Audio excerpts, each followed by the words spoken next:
Друзья, перед просмотром видео поддержите лайком и подпиской на канал. Так больно и горько Лене не было давно. Сердце словно сковало обручем из грусти и тоски. И как же я так вляпалась? Как меня угораздило? Ломала голову девушка, пытаясь собрать мысли в кучу. Конечно, после драки кулаками не машут, но ей следовало быть осторожнее, не доверяя человеку с улицы. Но ведь Игорь не был первым встречным. Он ведь мой любимый и единственный. И чувства у него ко мне были, я же знаю, уговаривала себя Лена, обыгрывая в мыслях сцену прокурор-адвокат. Она готова была все простить и идти за ним хоть на край света.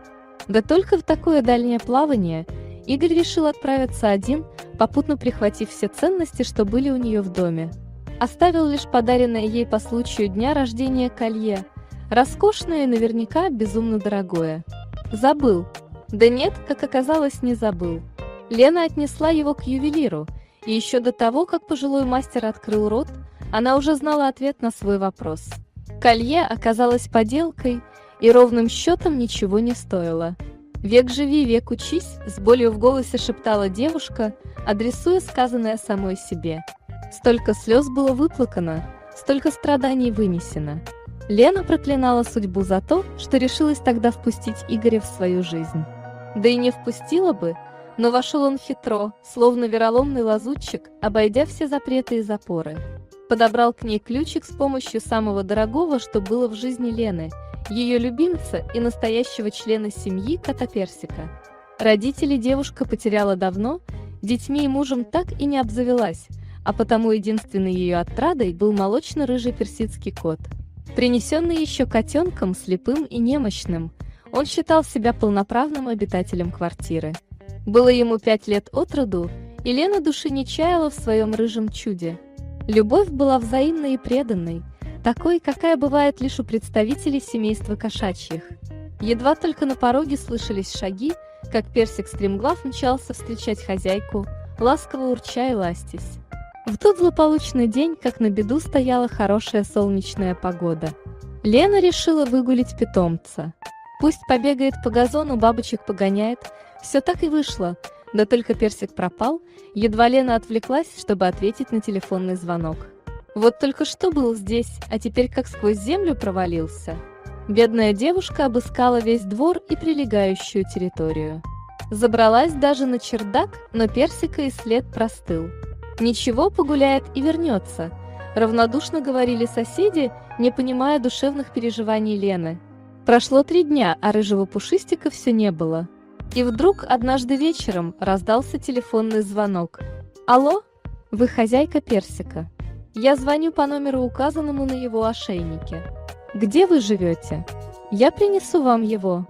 Радости Лены не было предела.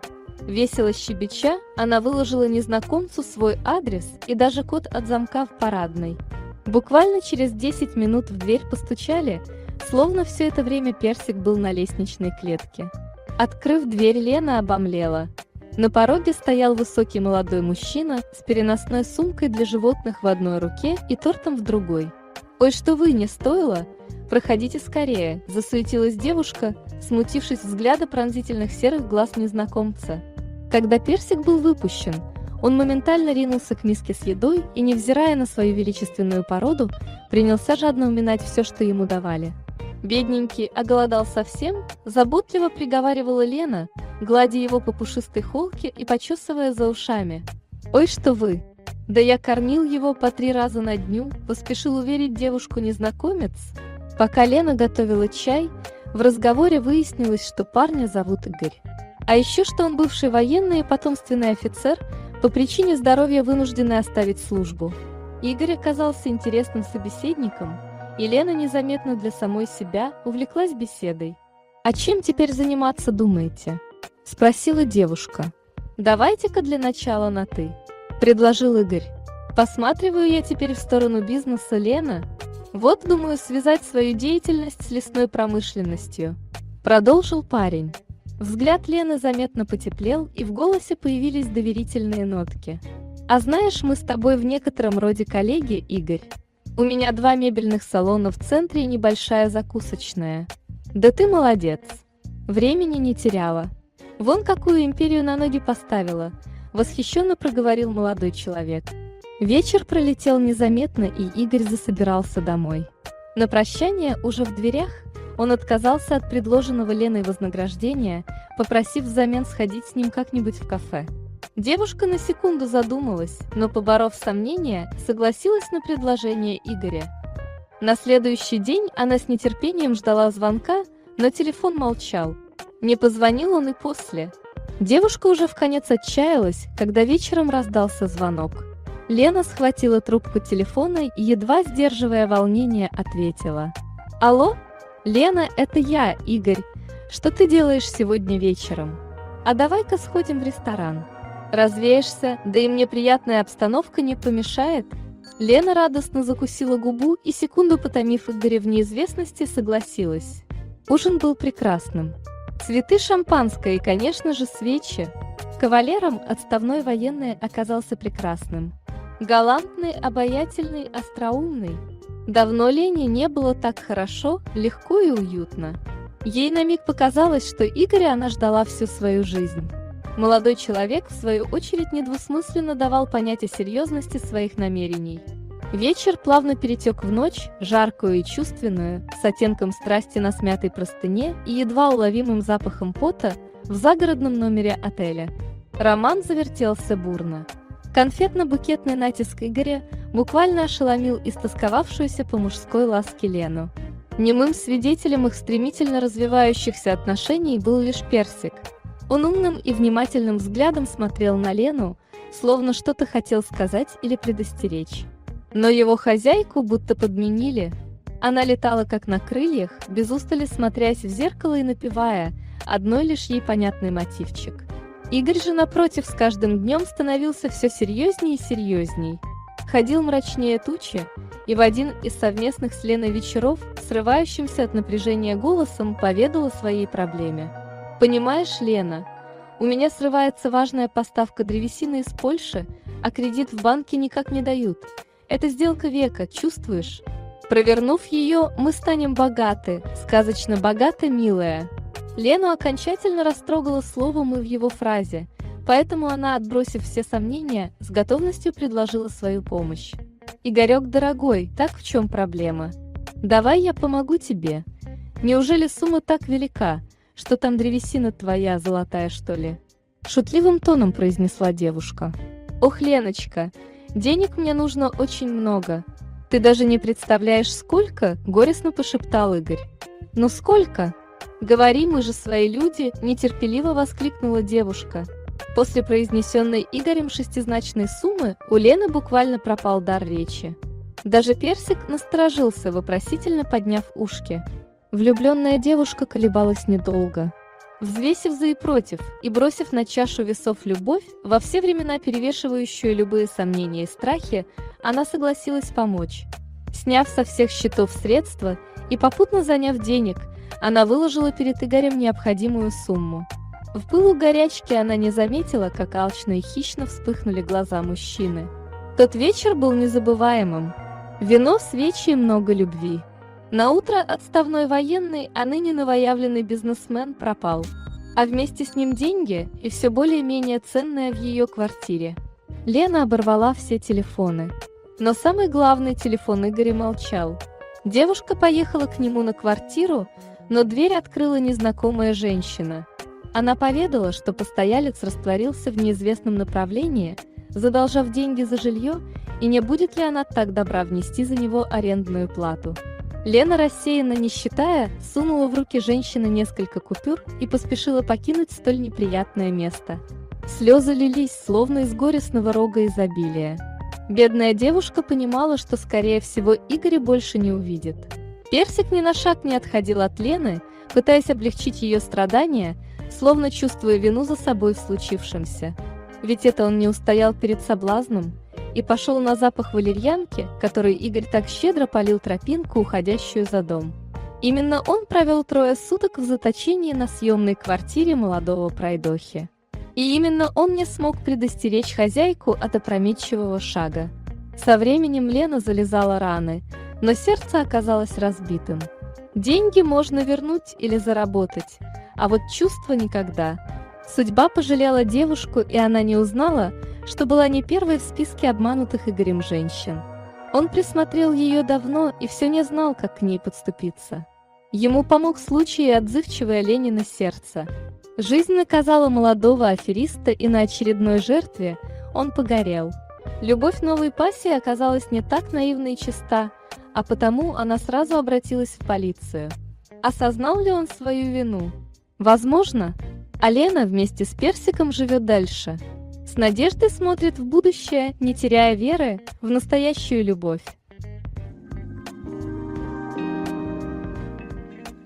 All right, everyone's presentations are done. Nick, the manager, said as he tried to move the discussion forward. Excuse me, I haven't. I recently found out something. Nick interrupted me and began to speak. There's apparently someone in this department who didn't graduate high school and is just a part-timer. Meetings should be for employees only. Absolutely right. His lackey, Mike, of course, agreed with Nick. I'm leaving. After leaving the meeting room, I started to shut down my computer. I noticed that an email had arrived, not in my personal inbox, but in the company's shared email. Thinking, there's no point in speaking up, no one will listen, I went home quietly. The next day, I heard a commotion from Nick's desk. He was staring at his computer screen, his face pale. Nick? Is something wrong? Mike looked at the screen with him. And he turned even paler than Nick. Why is he so angry? Knowing the reason for Mike's distress, I thought to myself, serves them right. My name is Adam. My mother passed away when I was in the 9th grade, and I was raised by my father. Well, you could hardly call it being raised. After my mother passed, my father changed. He drowned his sorrows in alcohol, and though he still went to work, he squandered our living expenses on horse racing. Because of that, I had to start working part-time as soon as I entered high school. Every month, I went to the convenience store with bills in hand that couldn't be auto-deducted from my father's account. Even though I endured it because I didn't want to be alone, I reached my limit in my second year of high school and dropped out. I found a live-in job at a distant inn. Thank you for everything. The day I left home, my father, still staring at the TV, spoke. Take care. That was our last conversation. Back then, 18 wasn't the age of majority, so I needed my father's permission to work, and I couldn't hide my place of employment. Yet, my father never visited me even once. I kept working just to survive, and before I knew it, I was 42. Years of hard work paid off, and I was transferred to the headquarters. I was thrilled to be recognized by the company, as I thought I'd be working in the field until retirement due to my lack of formal education. Listen up. Our work can change the future of our employees. Don't drag us down. On my first day after the transfer, Nick, dressed in an expensive suit, spoke sternly. There was a reason for this. Our inn was located in a prominent tourist destination, known so well that everyone in the state could sing its commercial jingle. At its peak, we had 5 locations within the state. But that was long ago. Due to financial difficulties and aging facilities, only the place where I had worked for many years and the original establishment remained. I was prepared to lose my job anytime, but now there was a glimmer of hope. With the rise of social media, the tourist area where the inn was located started gaining attention again. Depending on how hard the sales department, where I was transferred, worked, we could either thrive or be forced to give up this prime location to the new hotel chains continuously popping up. For Nick, who had switched careers from another industry to strengthen our sales, this was a battle he couldn't afford to lose. I understood why he had to be strict. I will do my best. Nick sneered at my enthusiastic declaration. Did you not hear what I said? I'm sorry. I thought I was listening carefully. Out of habit from years of customer service, I apologized reflexively, though I had no idea what had offended him. Someone was watching me with a smirk. In this department, there are those who are expected to excel and those who have been shoved here because they have nowhere else to go. You are the latter. It was Mike, the section chief. He's 7 years younger, at 35. But he was called to headquarters much earlier than I was and had been moving around within the headquarters ever since. I'm not jealous, but I can't accept that he's my boss. Graduating from a prestigious university, he has an unusually high pride and caused many problems as a newbie, making things very difficult for me when I was the front desk leader. When I found out Mike was transferred to the sales department a month before me, I was disheartened. Mike is right. With just a middle school diploma, there's not much you can do. Don't even think about achieving results. As if I didn't exist, Nick remarked, "I'm thirsty." Mike eagerly ran to the coffee maker. It seems Mike is Nick's lackey. I regretted being happy about my transfer to headquarters, wishing I had stayed on site forever. Send a direct mail to every company on this list by the end of the day. Nick only assigned me tasks that even a new graduate could handle. What? There are over 1,000 companies. You want me to send to all of them by today? Yes, if you and your fellow misfits split the work, even those with nowhere else to go should finish by today. I glanced at the employees typing away expressionlessly. They were worn out from customer service, only thinking about leaving on time, or were women reassigned after having children, with zero motivation for work. Even Sam, a new graduate from the same university as Mike, who was supposed to be among the expected achievers, had no enthusiasm for the job, having joined the company wanting to do customer service. "I don't care what they say, I plan to quit any time," he said. Only Nick and Mike were highly motivated, making all the decisions between the two of them.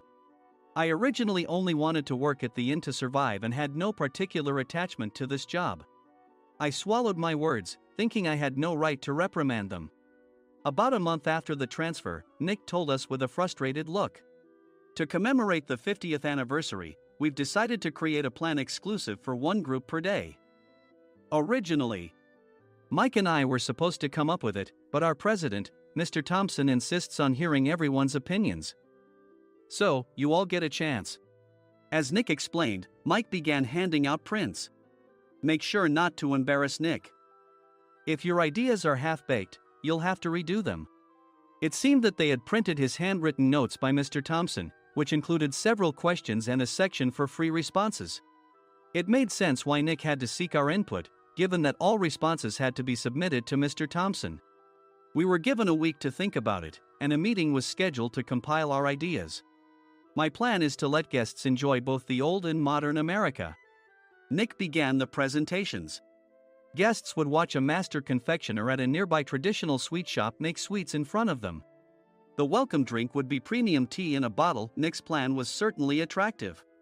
After his presentation, Nick called on us to present in the order we were seated. Just as I stood up for my turn. "All right, everyone's presentations are done." "Excuse me, I haven't. I recently found out something." Nick interrupted me. "There's someone in this department who didn't graduate high school and is just a part-timer." He was likely talking about me.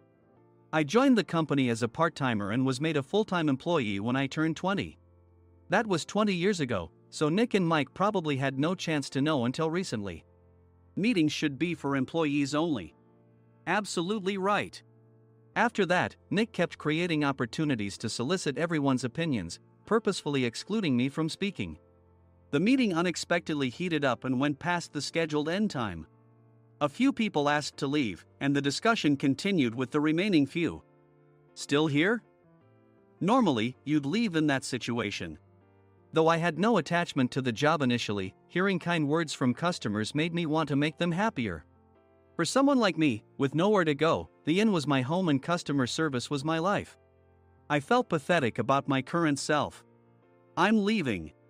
I left the conference room and started shutting down my computer. I noticed an email had arrived, not in my personal inbox, but in the company's shared email. Thinking no one would listen to what I had to say anyway, I quietly went home. The next day, while preparing the DM as instructed, I heard a commotion from Nick's desk. In his haste to stand up, he hit his knee on the desk. He stared at his computer screen, his face pale. "Nick, what's wrong?" Mike, thinking he should be the first to rush over, approached Nick while still wearing his coat. He peered at the screen with Nick. And he turned even paler than Nick. Why is he so angry? Who is responsible for this company? Nick, more irritated than ever, asked, and Mike answered without checking. Probably Sam. Sam wasn't there because he was attending a morning training session for new hires. Nick gave up on getting angry and returned his gaze to the screen. They were looking at an email that arrived right after the end of the working day yesterday. Apparently, no one, including me, had checked it before leaving.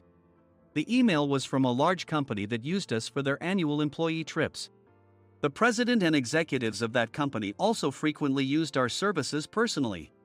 President of the company, Mr. Mason himself, had declared that neither he nor his company would ever use our services again. Well, some companies cancel their employee trips or stop using our services due to financial struggles. Let's just move on.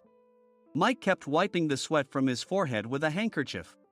Knowing why Mike was so agitated, I quietly watched their interaction. Do you know how much revenue we get from that company? We can find other guests to fill the rooms, but we'll lose the banquet costs, gift shop revenue, rental car fees, and more. Moreover, the gifts were supposed to be prepared by the traditional confectionery shop involved in Nick's proposed plan. If it's known that we incurred such a huge loss at this critical time, Nick's position in the company would be jeopardized. Nick took a deep breath, seemingly trying to calm himself. All right, Mike. Go to New York right now and apologize to Mr. Mason. What? You're coming with me, right? I have urgent work to do. I trust you, which is why I'm entrusting this to you. Please. Mike, believing Nick's sincerity, agreed with a determined look on his face, saying, yes. That's Nick for you. Even if Mike went to apologize, Nick would shift all the blame onto him if the client didn't change their mind. Well, it was Mike's fault to begin with, so it served him right. About 3 hours later, Sam answered a call from somewhere and repeatedly apologized, saying, I'm very sorry. Everyone watched to see what was happening. After ending the call, he informed Nick with a weary tone. When Mike arrived at the client's company, he only made things worse, further infuriating Mr. Mason. He was demanding, get his boss here immediately. It was no wonder Sam was exhausted, dealing with such a call right after returning from training. What is that idiot doing? All right, Adam, you're coming with me. If sacrificing Mike didn't work, then I must be next. Normally, I'd want to refuse at all costs, but I saw an opportunity in this situation. If I can be of assistance, I'd be happy to join you. I immediately followed Nick, and we flew to New York. When we introduced ourselves at the reception, it became clear how serious the situation was, as the receptionist personally escorted us to the president's office. Angry voices leaked through the door, making both Nick and me uneasy. Excuse me. I'm Nick, the supervisor. I understand my subordinate has caused you trouble, and I deeply apologize. Nick, with his experience in the corporate world, knew enough to offer an apology before excuses. However, his customer service skills left much to be desired. I sighed as I saw Mike trembling like a small dog in the corner of the room. What kind of training are you giving your subordinates? Mr. Mason glared at Nick with a red face. The intensity of his gaze made even Nick take a step back. Regrettably, I joined this company only 2 years ago and was unaware of Mike's issues. I should have identified his shortcomings sooner. Indeed.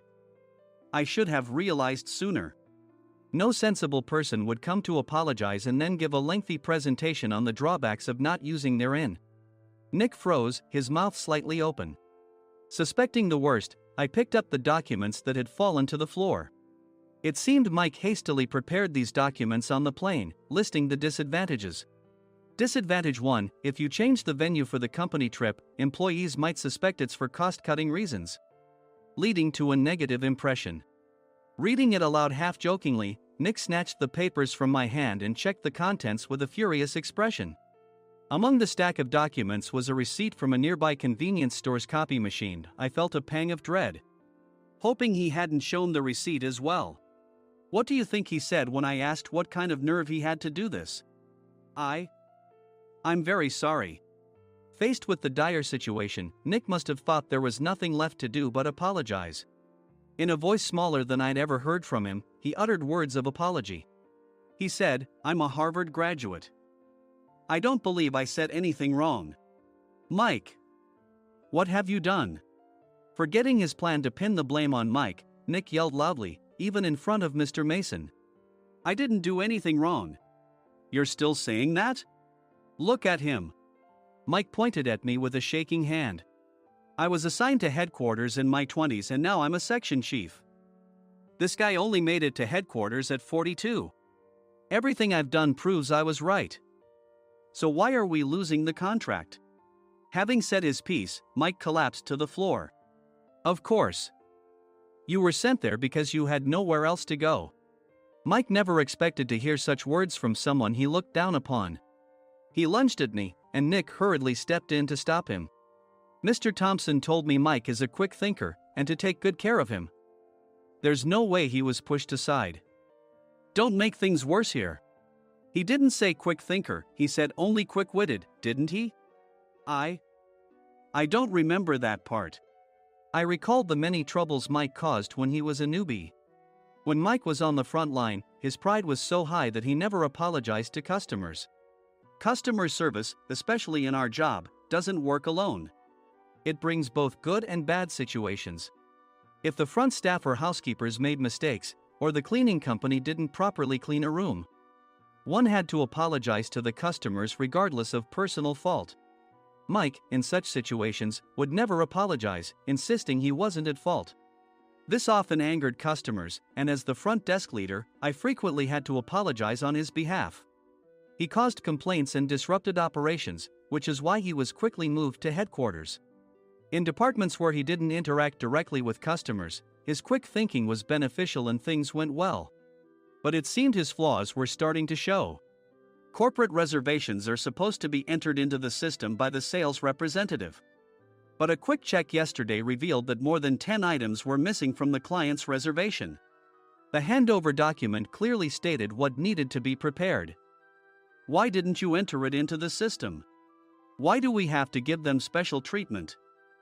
Filling rooms near the banquet hall, setting up all the food in advance. Specifying the brand of wine, they're too demanding. No wonder he always angered customers, I thought, feeling a headache coming on. Grouping them in rooms near the banquet hall is for our benefit too. It makes it easier for the staff to set up beds and serve breakfast since everyone's schedule is synchronized. As for the other requests, Mr. Mason suggested them to lighten our load. I didn't know that. Nick finally seemed to realize that Mike was the one who had angered the client. What did you say to them? I just told them we wouldn't give them special treatment anymore. We shouldn't waste effort on things that don't bring in money. I was utterly exasperated at his lack of understanding of customer service. Of course, we shouldn't comply with unreasonable demands. But carrying over successful practices from past stays makes customers feel remembered and enhances their experience. Good memories encourage repeat visits. That's part of our job. I looked down at Mike, who was sitting on the floor. In our job, nothing is a waste. Mr. Thompson likely moved you to the sales department, hoping you'd finally understand this. How do you think he feels now that you failed to meet his expectations? Mike, tears in his eyes, fled the president's office. I was amazed he still hadn't apologized.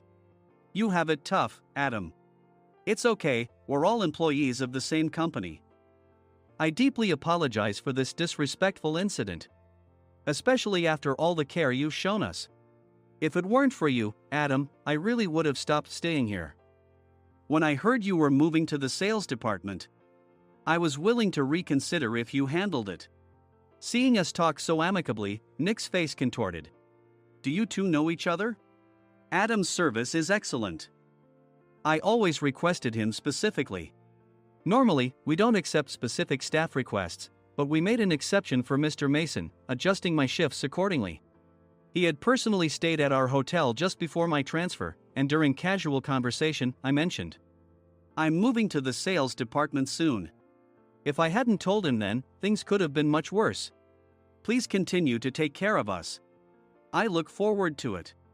On the return flight, Nick awkwardly offered me a can of beer. It's still working hours.